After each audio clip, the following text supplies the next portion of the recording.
Welcome, everyone. Today is our last live webinar, and we're very excited about this journey. We're going to wait for a few more seconds so that everybody can have a little time to refresh their screens and join us before we start. Thank you. And as we're waiting, I would like to share with you all that this course was one of the highest enrollments that we have ever had. We had over 400 participants joining from over 50 countries around the world, which is very exciting. Okay, so welcome everyone. This is our sixth and last live session of the Social Entrepreneurship for Innovation in Health course. As our last week, and we're getting close to the end of the course. It has been really a pleasure to host you as your facilitator and hosting these live webinars. I would like to remind participants that you will have until December 11th to officially complete the course, earn 100 points so that you can earn your certificate. And today I have here with me Manuela Pastore to share with us her experience and insights about co-creation and social entrepreneurship for innovation in health. Welcome, Manuela. A pleasure to have you today. Thank you so much for this very nice introduction, Natalie. I'm very happy also to be with you. Wonderful. I would like to tell the audience a little bit about your bio. Is that okay? I can just read a little bit so that they can be aware of your background. So Manuela joined Boehringer Ingelheim, focusing on digital communications and marketing activities for more than 12 years. She developed and implemented global internet strategies and gained a huge experience in marketing, digital, and community crowd-based approaches. In 2013, she became the global leader of BI's initiative, Making More Health, a long-term initiative launched by Boehringer Ingelheim in partnership with Ashoka. This initiative, as you all know, aims to improve health around the world by supporting social entrepreneurs and change-making ideas that creates win-win situations while linking the social to the business world. And we all know this course is part of the Making More Health initiative as well. So to start, Manuela, I would love if you can share with us a little bit about your professional journey within Making More Health and within BI. Yeah, I think you already summarized very well the milestones. Let me just add, originally, I have done studies in linguistics and literatures and culture. I was a teacher before joining BI, a teacher for adults. So for me, participating or starting this journey with MMH was somehow even coming back with more knowledge in my backpack. And yeah, as you said, I started in 2014. At that time, Making More Health was 4 years old. And we had, of course, established already a first small network with Ashoka Fellows, with social entrepreneurs. We did workshops with them, some programs here and there. We had an executive and residence program where leaders could go for a certain period and work on site with social enterprises. And when I started, of course, I learned, like many of you probably now, about social entrepreneurship, and I met a lot of social enterprises. And I realized that maybe there were more opportunities for a company as well to develop this program in terms of why not sharing it with more leaders? Yeah, why not giving to more of our employees this experience? Why not doing ourselves something as well, and then maybe connecting the social entrepreneurs in a more holistic way? And that's why in 2014, so I started in 2013, in 2014, I had an opportunity to go and learn in India. So I stayed there 6 months on the ground. I worked with an NGO where they were training many other social organizations, NGOs, social entrepreneurs, and this was a big exposure, let's say, and also going on the ground every day to the field, to these vulnerable communities, and working with them, of course, was so important for the experience. Definitely. And as a result, I make it short, as a result out of it, we could launch a leadership week. So we started the first project on the ground together with the local NGO partners In India, we implemented very quickly also an Insights Week, an Experience Week for managers, with the idea that they could, of course, have also a similar experience, bring it back to the company, but also become MMH ambassadors in the company. Because even if I did a lot of communications and sharing, it was just me, or maybe 2-3 other people which were around MMH. But this is never enough really to create enough rumor if you want to make it a movement. And so after these first projects, which were very simple projects, also short-term to make results visible, another big important step. So you should think long-term, but make things visible short-term, especially at the beginning, so that you get more people helping you. We implemented various programs, an online health training for tribal people in the villages, hygiene courses, and soap making, and we had also built Anganwadi, so small healthcare, informal healthcare centers, so-called kindergarten, rural kindergarten, because you have to understand where is your target group, and the informal health workers, so the poor people normally go to the informal health workers when they have issues, not to the doctors. So we wanted to make more health happen while setting up a network with all these people. And because this in many dimensions was very successful, in 2017, I was asked to think about a second region. And in 2018-19, I built my first network in Kenya. And I could use, of course, many experiences I had in India to really say, okay, how do I make now, how do I prepare the ground? How do I get the right networks to many different partners to set it up? Nowadays in Kenya and in India, we are very active still. Yeah, we are developing new programs. The old ones are ongoing, so it's really, really growing.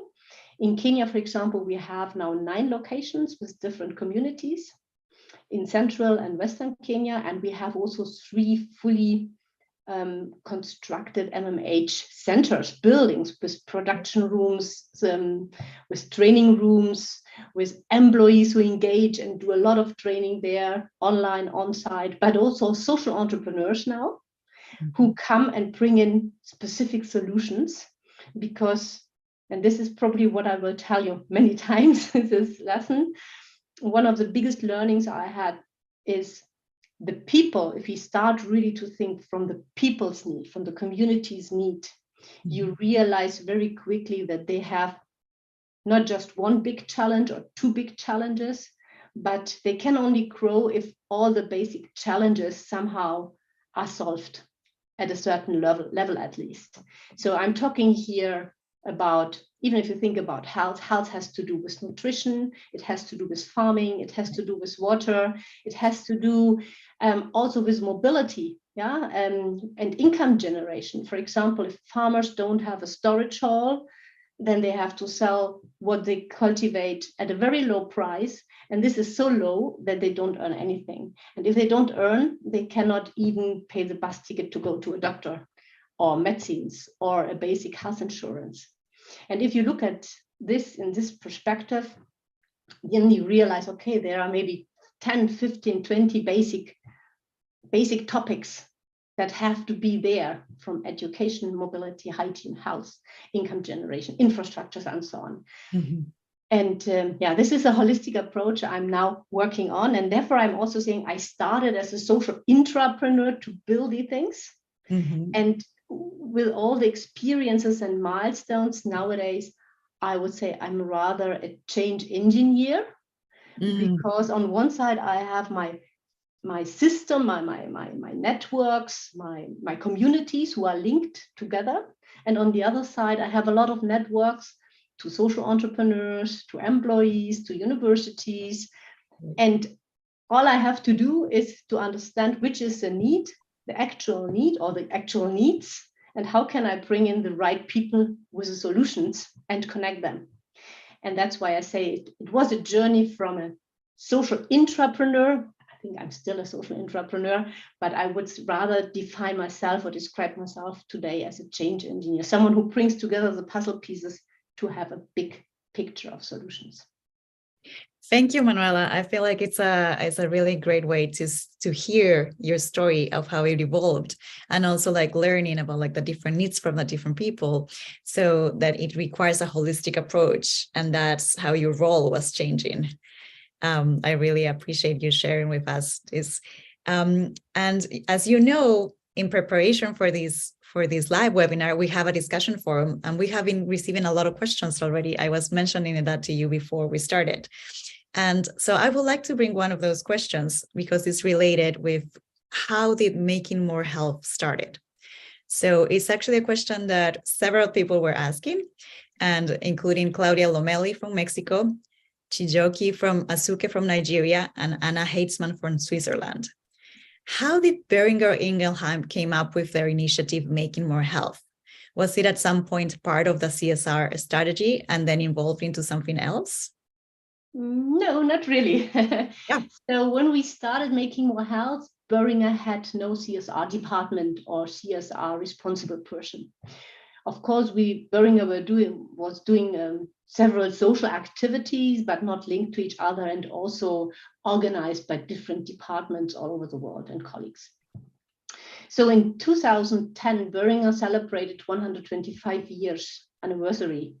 Wow. And because Boehringer is a family-owned company, and it was really a wish by the family, Boehringer, to set up a long-term initiative that should create a win to people in need in terms of health, but also a win to the company and to the employees.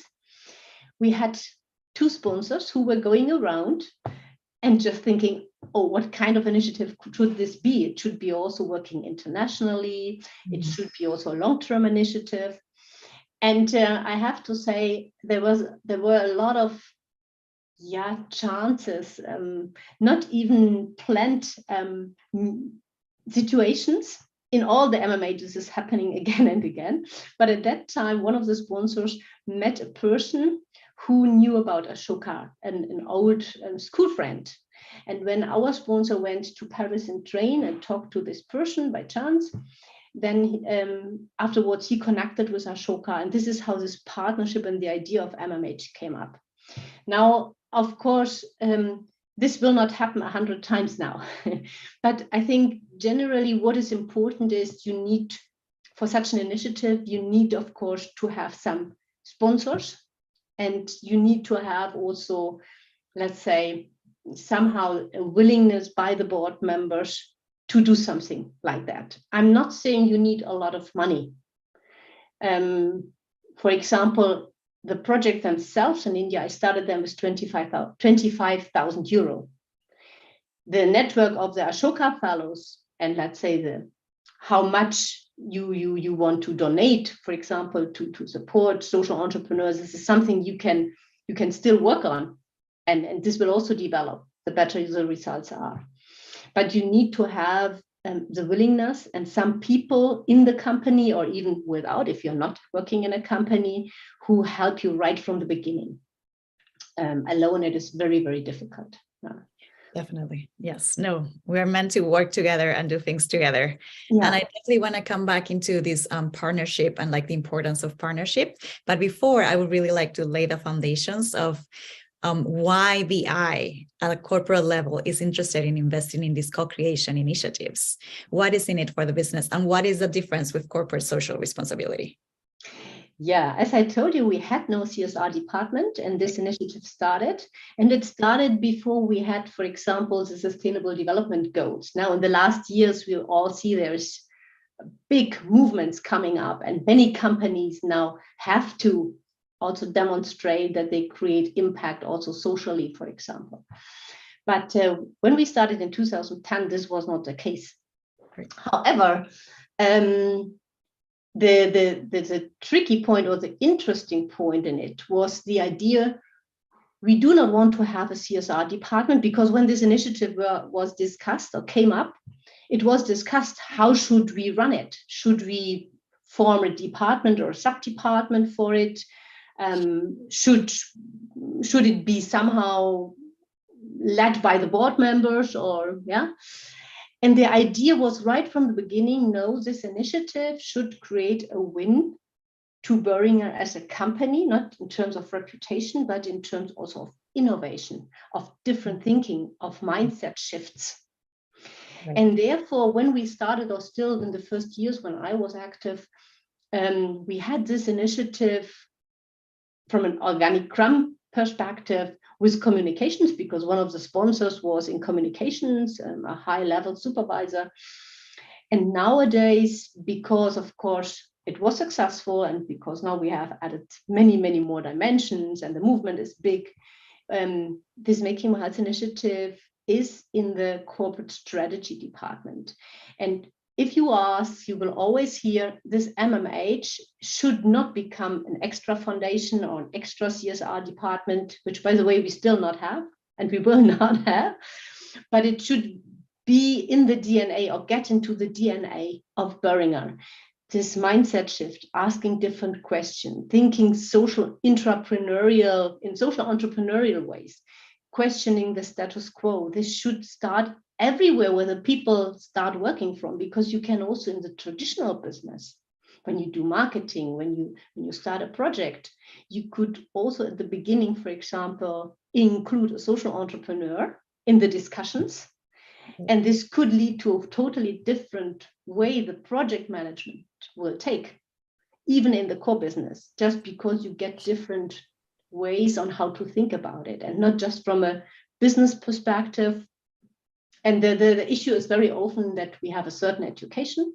We run to the universities, then you enter the companies. In the companies, you have a certain culture, you have certain things you normally do if you want to be successful. Right. And if you follow it, you're successful. But what we want is, okay, maybe we have to do even more. We have to go beyond that. And how do you get the spirit into the company?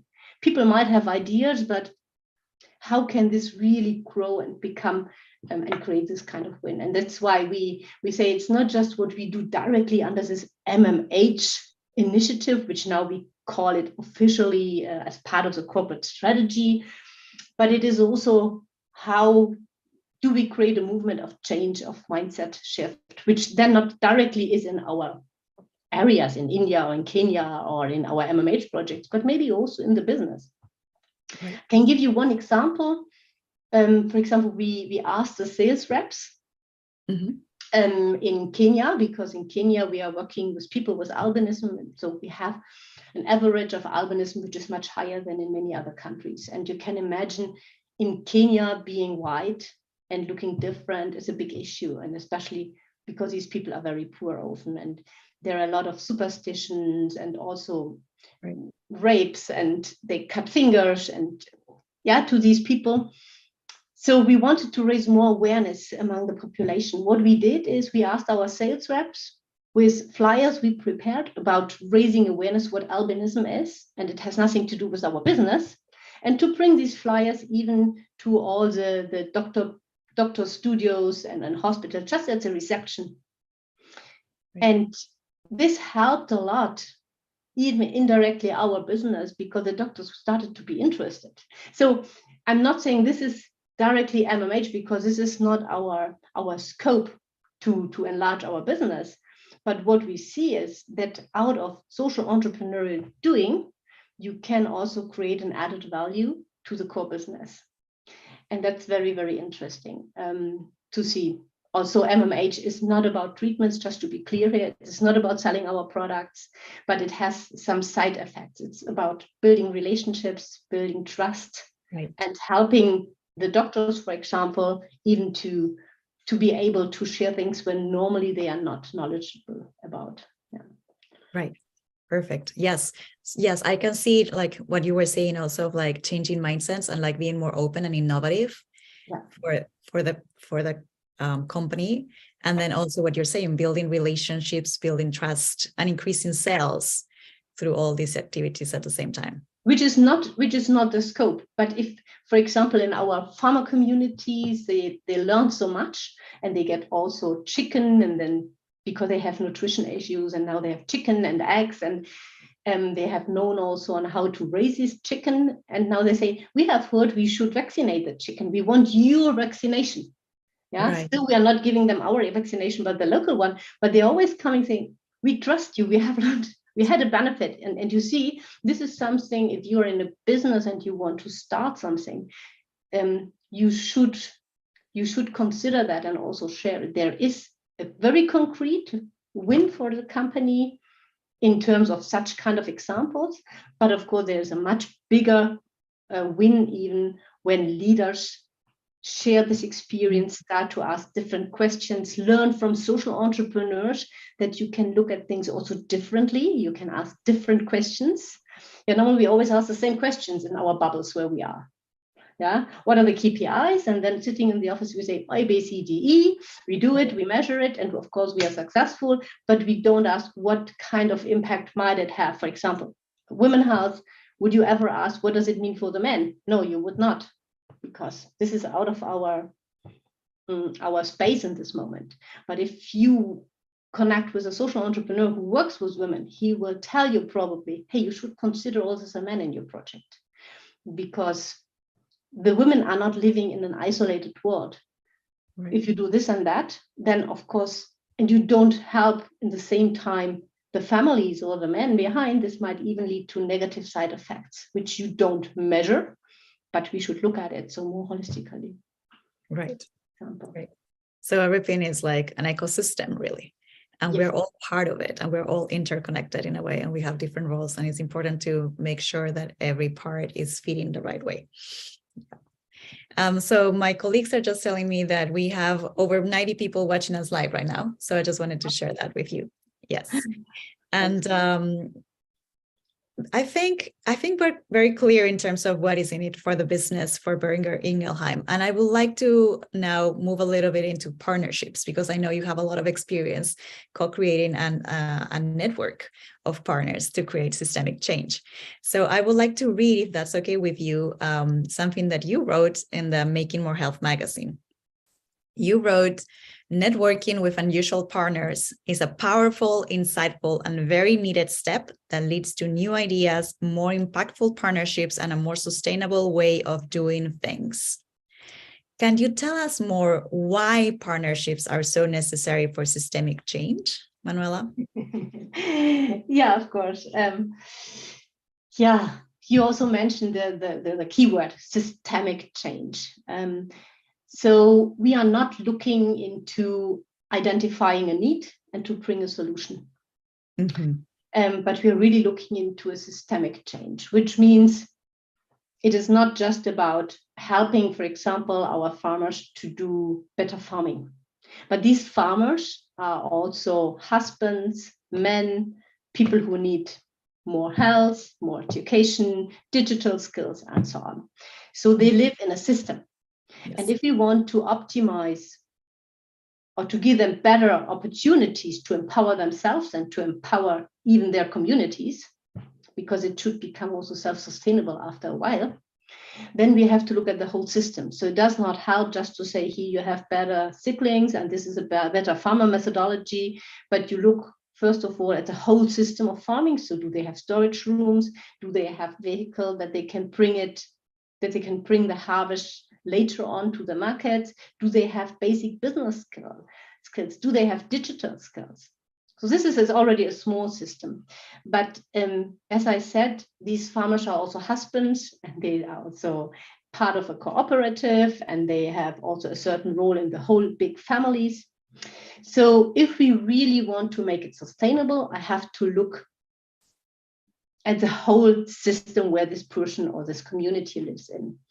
And therefore, if we say, wow, we have identified they need storage hall, they need better roads, they need vehicles, they need cycling, they need trainings on how to farm, digital skills, and so on. It's very logical that you say, even being Boehringer Ingelheim, a big company, and even having, let's say, a little bit of money, how should we handle this? And also Boehringer asked me, Manuela, we will not build roads, we will not buy vehicles, and we will not do trainings on, let me say, on special men, I don't know, cultural men clubs, for example. Yeah, but this is important. And therefore, there is a very clear, obvious need that if we want to empower people in a different way in the future, then we have to do it differently. In the past, there were a lot of NGOs, a lot of governments, a lot of people, also private people, donors, who did a lot. For me, always the question is, why is it not looking better then? What was wrong systematically, maybe? How we did it, not what people did. Because people gave a lot of resources, knowledge, money, a lot of organizations came up. I don't know. There are hundreds, thousands of NGOs all over the world. Right. Yeah. And so that's why you say we have to tackle, let's say, in a certain community, the main basic needs. We have to bring in partners and we have to connect them. And that's the reason why I'm looking for partners. I'm not looking for every partner. I'm not looking now to have 100 or 150 partners, or let's say I look at it in different levels. But it's always the needs of the communities that drives which partner we connect when, in which way. But it is never bad to have partnerships also, not just, let's say, through the solution that comes from the company employees, and social entrepreneurs, of course, who have fantastic solutions for single individual issues. But also you need partnerships with local stakeholders, the local government, for example, the local influencers, the local universities, let's say the farmer cooperative lead. And this should be there, this kind of partnership when you start somewhere, right from the beginning, make them also, give them a kind of ownership in what you are doing. Yes. Yeah. Give them a voice that what you develop it with them, even with the community themselves, representatives, and not for them. It's not about selling a product and saying, here's my marketing, you buy it and then you are happy. No, it is like, we have this need and this and this and this needs to be fulfilled, that we can own it. And then while you do it, while this project is implemented, the partners also take a different role and can also do it without us. And that's why I say we need also an exit strategy. Other partners like the universities, they have also a natural interest. And we have to discover how can we link this natural interest, or the natural interest from the universities, to the needs of the community and to what we plan as partners. How do we involve them? Because if I ask you, for example, Natalie, you can come and speak about ABC, and you say, yeah, I can do it, but there is no win for you, you might not come a second time and a third time. So it is so important when you build partnerships, when you work with partners, always to ask this question: what is in for him? What is in for us? What is in for the community? So what is this win-win-win? And this leads then also to sustainable partnerships. So I'm sure this was answering all your questions, but let's see. Definitely. I think is what you were saying is like, like you need a lot of people, you need like different points of view, and you need for each partner to feel a sense of ownership, so that they can really contribute from the beginning with the community, not for, so that we are actually addressing the needs and the perspectives of each stakeholder. Wonderful. So I would like to know, I know that this is really important, like the sense of ownership, for example, for the partners to be clearly involved, but what other ways are there to promote stronger and very impactful partnerships that you can think of? And also maybe from your experience, what have been like the main challenges of dealing with groups of people, with partners? Mm-hmm. Yeah, I think you have really to develop a strategy also how you build these collaboration or co-creation with the partners, if you want to make it sustainable. So for us, and let me take this example in Kenya, it was important, first of all, to identify the right partners to start with. And these partners for us would have been not too close, but not even too far away. So then when we work with these NGO partners, which for me is a core, because NGOs naturally who are in that region where I start, they are there every day. So I cannot travel there every day. I cannot ask a social entrepreneur to to restructure what he's doing in Hungary or in Uganda to do it now in Kenya. Right. So I need to have where I start in that region, I need to identify a player. And for us, it was NGOs. It might be also a social enterprise, yeah, if it's in the region, who somehow have also these same values, which is also important. Yeah, they have to be open to develop with you and all the partners of projects. I have met a lot of NGOs as well, and they said, yeah, we can work with you. And then they have sent me proposals where I could finance. And they said, you can also come and have a field visit. I said, no, this is not what I want. I really want to engage our employees. I want to develop together with you, maybe helping you also to identify other partners we need, because a big company opens other doors than a small NGO. So a first really important step is to understand, where do you do it? And where do you find in that region the right partners to start with? You don't need a 10, maybe a 2, 3, 4. Yeah, it depends. And these partners should already have infrastructures you can build on. Because, for example, self-help groups are a kind of cooperative in the communities, community groups. Mm-hmm. This was for us the two main criteria, the similar values and the commitment to test a new way of doing. And secondly, they should have had already connections to the communities. And only then we were looking at the needs and also saying, okay, in this community, we all want to have holistic solutions, but maybe we have focused topics where this is a partner who is, let's say, more focused on marginalized people. That one is more on farming, and the third one is more on children and women in the slums, so that we can test and connect them at the second level, trainings or solutions which could help. And for example, if I say we want to make it holistically, just imagine now I have 9 locations and more locations in India, and I ask a social entrepreneur, well, what you do is perfectly the solution. And I give you an example here. We had in June, we had a lot of issues with hunger, and people had no money even to eat. And we had started to give them chicken education, so that our idea was, a year before, we give them chicken, they grow the chicken, they have eggs, and they had all the information they needed.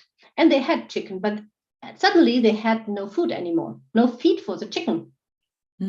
So, and that's where I say, we had water issues with the water boreholes. And this is where Ashoka is so important, and your network, because you can have a look at it and say, wow, there is in Nigeria someone who breeds black soldier flies out of bio waste and uses it as chicken feed. So, and taking this example, I got in contact with him, and I asked him, can you come and train in 1 or 2 locations how to do this black soldier fly breeding, please? And he did that, but I could not have asked him, can you go now to all 9 locations in Kenya and the other 5 in India, because he is running his own social enterprise. And it's also a question of how much cost do you create just for making these first training happen. So we have also built systems among these locations, how this training that now is starting in 1 location, which is maybe in farming, has also volunteers who then spread more on a community level this knowledge across all the others. And if I start with women projects, I start in the location where we have to focus on women and children, but it does not mean that the information is stuck there. And then maybe let me add one thing. If I work with social entrepreneurs, it is not that I say, now everyone is coming once and does a train the trainer program. No, it is also to understand the needs and the ideas social enterprises have. Some of them, we have, for example, social entrepreneurs now connected, one from Hungary. She's in early childhood development, and she likes it so much. She said, I want to create an affiliate social enterprise at the place where you are with the communities. So she's coming very regularly. She's training herself several times. She brings in also money from other sponsors she has to make this happen. She says, this for me has a special value because I feel it's a puzzle piece in the whole and it's not isolated. So this is, let's say, one of these social entrepreneurs who's very, very actively involved and also part of a system changer network. So really people, these 9 people, 10 people who declared together we want to make the system change happen. And others are happy, and also it's very useful, like the one from Nigeria who comes and brings in the knowledge to tackle one of the issues. Right. So it is a continuum how you work also with partners. The same is true also when you work with universities, whether you do now also students programs and ask students to bring in solutions, or whether you work with employees. There are employees who engage several times, others who want even to stay there 1-2 months. And we had, for example, a chemist, and he got the chance to go to all the locations and to teach them on how to produce soap. And this was before COVID came in, and you can imagine what impact it had. Yeah, but also here there is not this one solution for all, but partners, the most essential thing is you need a lot of networks to identify the right partners at the right time and to set it up so that it really creates a win to everyone. Perfect. Yeah. Yes, totally agree. And challenges? Any challenges that you can remember that, and how did you overcome them? Because I would imagine, like, you know, having so many stakeholders and with cultural differences and like the need of build trust. We actually had a couple of our students that were asking about how do you build trust and connection with organizations from other countries and continents, for example. Yeah, there were, of course, challenges in many directions, and they are still there. They're never ending. Of course, it's natural and it's part of the learning process. And exactly, yeah. I mean, one thing is clear: you cannot knock at the door of someone and say, "Here I am. I'm from and I want to help you." This will not work, because even if someone knocks at your door, you would not open. It's always good to find the first linkages, in this case, through some colleagues who might. So we had, for example, a colleague from Kenya who had worked in a big hospital, and he could give me and open the door for some first contacts. Right. We had the challenge that sometimes, and you have a big challenge, because whatever you do, inside BI and outside BI, people want to see they want to see a result. If I tell you in a company, you know, I have a nice plan, I do this and this and this and this and that, and it took 5 years, and then you will see it. Many business people will say, "Oh, Manuela, great idea, but maybe let's focus on something else." Yeah, because I don't know why, but probably psychologically, we are all very short-term oriented, and our business structures are very short-term oriented. So year reports or half-year, quarterly reports, all that stuff. So you have to understand these structures or this kind of thinking, and you have to say, okay, if now I do something in making more health, I have to have from time to time these results where people can, and I always say you have to go there and take a picture and touch it. Then it is something that people understand easily. Your big vision of holistic approaches, or what I share with you today, and now I have an hour to share, normally I have 2 minutes to share. So if I tell my boss, look, we have created another puzzle piece, we tackle a lot of challenges, and this is our new informal health center building, he's very happy because he can share it. Mm-hmm. So a big challenge is with business, with short-term oriented people, and at the end we are all very short-term oriented, how to set it up that I have always these results. The same is also in the communities. When the community the first time started to build the center, and they started to see how the buildings came up, and the first training took place, and the first cow were there, and the MMH supermarket came up where they could sell the products, and this was a moment when the whole community said, wow, we have also to go there. And nowadays people from 300-400 kilometers away have heard about it and come by. But they come by because you have something visible. So the visibility is a challenge. And maybe it's also the more you develop the challenge for me is somehow, how do I build the right structures now that, first of all this works without me? Because at the beginning, you are the face, you have these 4, 5, 6 contacts, you can handle it. And now it's becoming hundreds of contacts and hundreds of different projects. So you have to build structures in time that certain parts now are totally done by the communities, by volunteers, for example, volunteer groups that we have certified who can do that. Or the NGO leaders, they do many things alone. It's not me any longer doing it. Or I have programs like a cultural exchange club, where I ask simply the employees, hey, this is a topic, or we want to do a cultural exchange club. I need a coordinator, and the next 6 sessions is something you coordinate. I give them just an intro and they run it. And so you build also structures, and they love it, and they do it more and more. Cultural wise, I would say it was not so difficult, because if you have convinced or you have found your partners, your local partners, they will help you to get into the right networks locally. For me, it was also important to have at the beginning some partners who, for example, had a connection with the local government, or to a university, or to a big hospital. Right. This is how it works. And then maybe the system change network. I'm not sure if I should share about this, Natalie. Yes, right, if you would like to share a little bit about about the network, that will be great. I think everybody will be interested in learning more about the systems change network. Yeah. As I told you, Kenya, again, as an example, we have 9 key partners. And these are the NGOs with communities. They have their own big communities they are working with. And we are doing projects and share the knowledge, as I shared with you, with the social entrepreneurs, which then are also, distributed to all these 9 locations.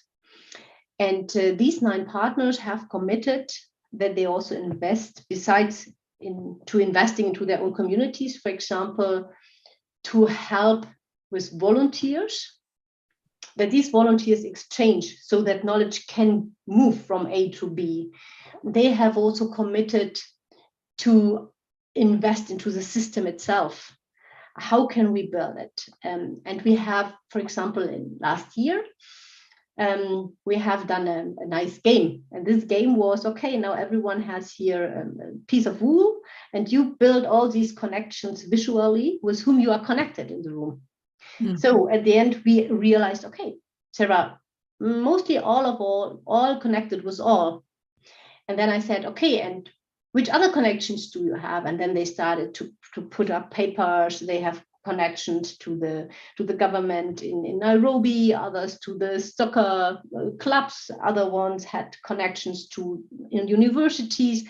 And you realize, wow, potentially in this system of partners, we have a lot of possibilities to also network and partner in the future with others high-level stakeholders in the country. This was one aspect. The second aspect was, okay, if we 9 people, we 9 stakeholders now are linked, can we measure that? Because if we believe that the big challenge or the big change, the systemic change is key and no longer these isolated things, then we should also be able to measure it. Right.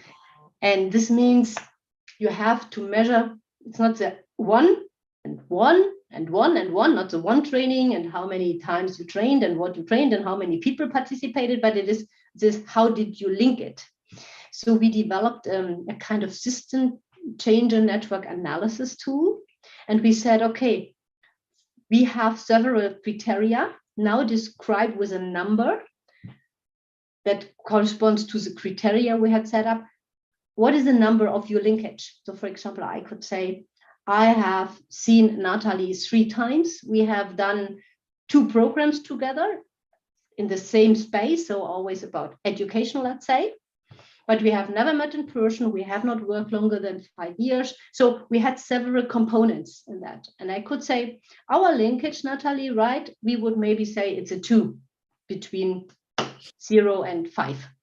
Meanwhile, if we would have run water projects, we would have met, or we would meet every 2 weeks. We would have worked on several topics: nutrition, health, mobility. Our volunteers would have exchanged many times. Our linkage would probably be a 5, the maximum. Right. So you can imagine that if you do this kind of measurement among the partners, you get numbers, and you can also sum it up, and you can divide it through the number of linkages, and you get an index. So you can say in our whole partner system, we have actually an index, let's say, of 2.9. And next year we can heighten it if we do more projects together, we have different exchange, we have more contacts, we bring in together partners which others benefit from, and so on. You can also, from this tool and from this kind of measurement, do many other things. And I learned it from an IT person, which I brought in. And this was a little bit due to my digital backgrounds. And I said, can't we do more out of it? Can't we match now, for example, the different projects also with the basic needs, which, for example, according to the Maslow's pyramid, are the basic needs, so water, energy, mobility. And can we make it visual? Can we say, in our system of these communities, we have at least tackled with some programs the water issue? And can you make it visible? And can we also, while we make it visible, identify what strategically could be the next steps? So we did that, and we got a lot of diagrams. You can see which topic is where, which partner is doing what, who is connected with whom at which level, the index I mentioned. But you can also, when you match it with topics, you can also see strategically, oh, we haven't done anything in energy. Energy is a big issue. Right. So it gives you also different ways of doing it. And this is where we are working on, and where we are also trying to bring in innovative ways of impact measurement, and all these discussion that we all have now. What is impact? What is short term? What's long term? Of course, all that is also discussed. And it's very interesting also to get these partners involved into this process. And we have a university involved now as well, locally, and Malteser International is interested in it. So there's a lot of things happening. Oh, that's wonderful. And it's wonderful that social impact and measuring social impact has always been a big discussion for many, many years in the social field. So I'm so glad that you are now also involved in it, and like seeing different ways of like, how are we measuring what we're doing, which is very difficult for and 2 of the partners are also Ashoka fellows, by the way, who have now also their own communities. So it is not about do it with NGOs or do it with social entrepreneurs or do it with university. This is just a last comment here. It is about finding the right partners who have this open mindset, who can think beyond the borders, beyond the traditional way of doing. Yes. And can provide the skills and the resources that are necessary. And as you were saying, like the change engineer, like feeding all the puzzle pieces to provide the solution, right? Exactly. Yes, we're running out of time. Time is passing by so fast. And I have some questions from the audience. And I also would like for you to give some advice to the course participants. I think I mentioned we have some EI employees, and we also have learners from different parts of the world. So let me see. Maybe we can go for one question from the audience. Is that okay? And then we will try to wrap up. So our course has participants from all over the world and from different sectors. Many of them will face barriers when trying to start their social entrepreneurial roles. What kind of barriers have you faced when you started as an entrepreneur? And how did you overcome them? And this is from Beatriz Ribeiro. Yeah, very, very good. Yes. I think it starts with your own mindset, first of all. You should have a passion for what you do. Because if you don't have the passion and you just do it because you think it's a good idea, probably you are not strong enough to overcome these challenges. Right. Secondly, at the beginning, I read something about the idea killers. And this helped me a lot. Idea killers are people who say, we have never done it, or we have not planned for it this year, or it's not in the budget, or what has this to do with Böhringer? People who could not imagine, because what we are doing is more long-term. It has the effect. Yeah. It takes time. I mean, it's now the 12th year that really it has become a big movement, and that it is now in strategy. At the beginning, it was very small. It was just a handful of people, let's say. So you need a lot of resilience, because you will hear that very often. What you are doing is the social aunt of Böhringer Ingelheim, or she's happy, she has a nice job, and I have to work, or this will never become a big thing, and so on. And also, when I asked for money, it was, as I told you, it was small. However, if you really have the passion, my advice would be really to identify people who might share the same passion, and to build your networks with these people, because alone it's very difficult in a big company to convince someone. You need to find ideally people who are also influencers, whether they are informal or formal influencers, who help you when you share the idea.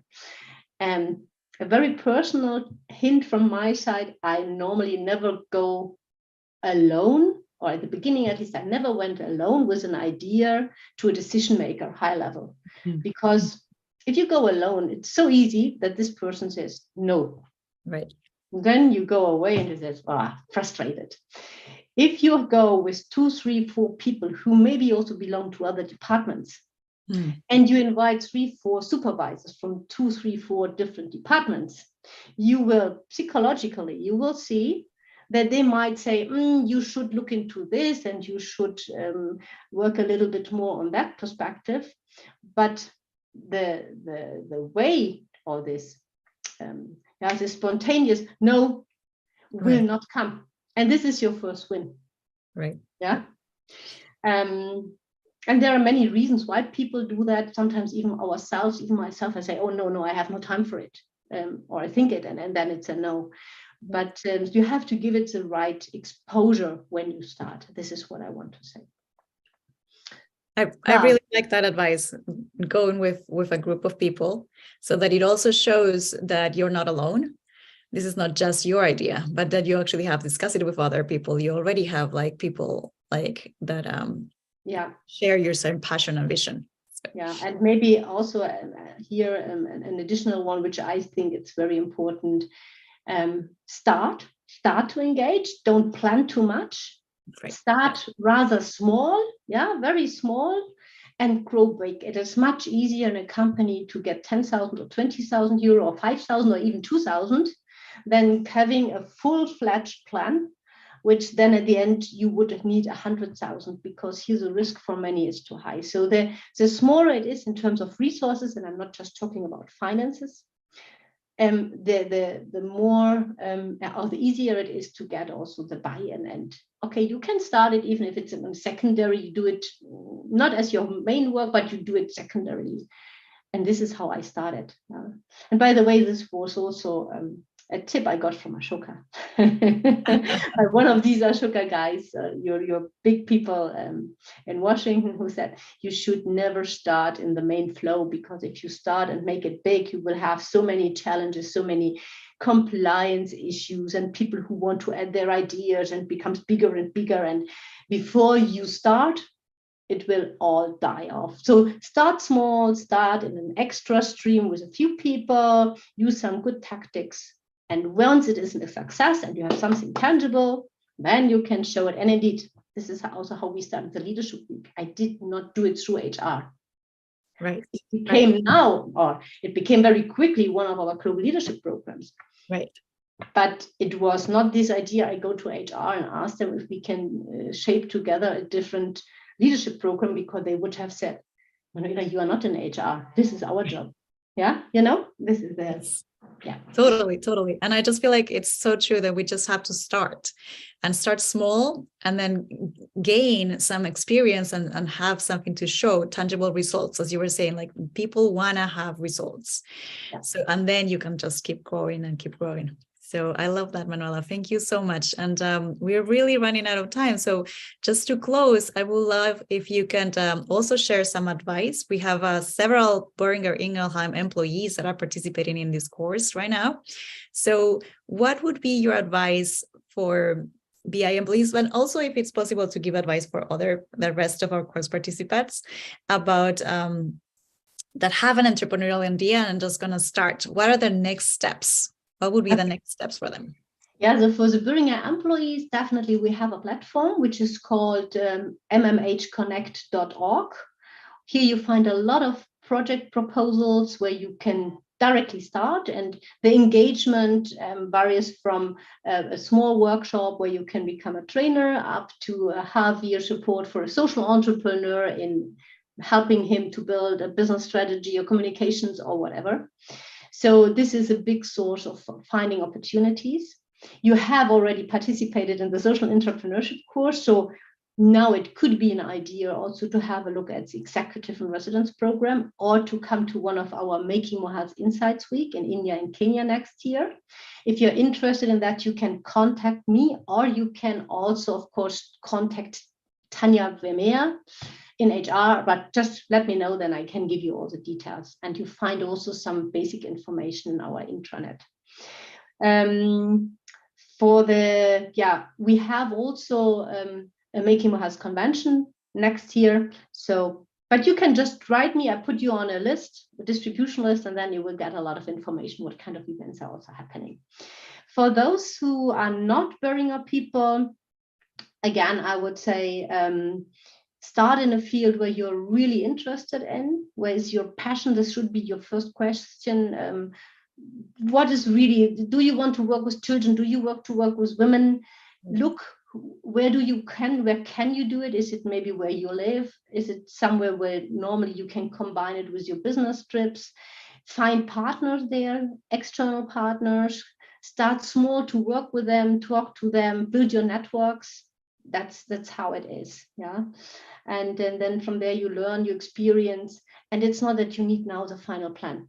It's about starting, connecting, learning, and then you can develop what maybe you do in the future in a much bigger way. And I wish you here all the best for every one of you. I hope to meet some of you as well.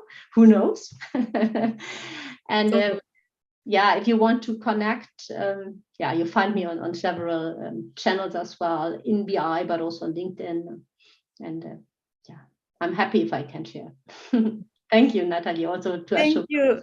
Thank you so much, Manuela. It's been a pleasure to have you and to have this conversation with you here today, and just hearing all your insights and your experience. It's been really, really a pleasure. And this is our last live webinar of the course.